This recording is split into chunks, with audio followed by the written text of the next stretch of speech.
This is the Olympus OMD E-M10 Mark IV. It's a very long name. A tiny little micro four thirds camera that honestly still has a pretty big following in 2026.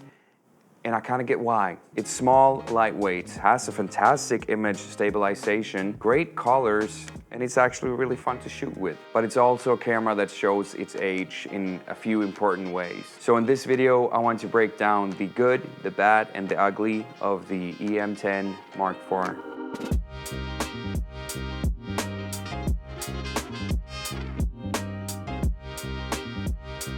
The E-M10 Mark IV is basically Olympus entry-level enthusiast camera. It uses a 20 megapixel micro four thirds sensor, has 5-axis body stabilization, shoots in 4K, and keeps that classic Olympus retro design. This camera was never meant to compete with the high-end Sony or Canon bodies. It was designed for travel photographers, street shooters, and people upgrading from their phones. So let's start with the good. This thing is tiny, and honestly that matters more than people think. Bigger cameras tend to sit on shelves just because they're annoying to bring. The E-M10 is the opposite. You actually want to bring it with you. One of the strong sides of the E-M10 is how small and lightweight it is. The body weighs only about 383 grams without the lens. And the dimensions are tiny for an interchangeable lens camera. It's about 12 centimeters wide, under 9 centimeters tall, and only about 5 centimeters deep.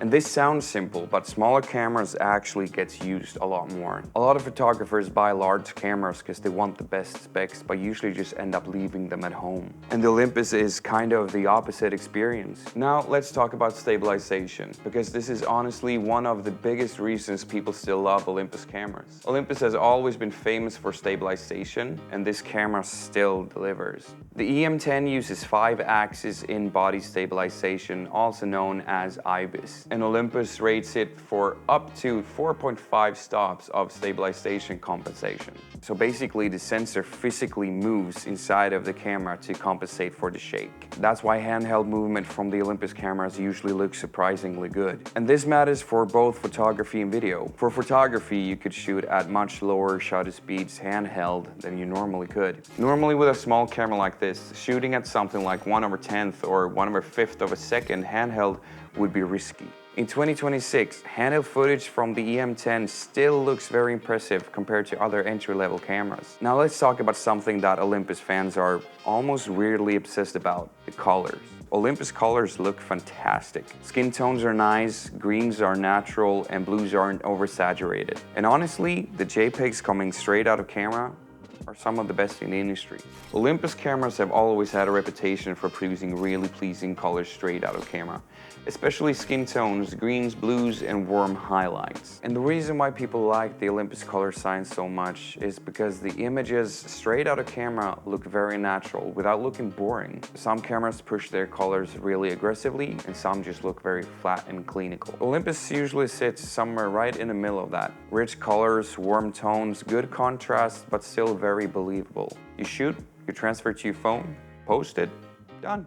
One of the biggest strengths about micro four thirds systems is the lens ecosystem. There's tons of small, affordable lenses available. And this is hard to measure in specs, but the E-M10 is actually very fun to shoot with. Now we get into the problems. The autofocus is okay, but only okay. The E-M10 uses a 121-point contrast detection autofocus system. And contrast detect autofocus works differently from modern phase detect autofocus systems. With contrast detection, the camera looks for the point of highest contrast to determine focus. So instead of constantly knowing where the focus should be, the lens often has to move back and forth slightly until the image is sharp, and especially in video mode. For still photography, it's mostly okay. Portraits, fine. Street photography, fine. Travel photography, totally usable. But once you start shooting sports, wildlife, or serious video work, the autofocus limitations become obvious. And compared to autofocus in modern cameras,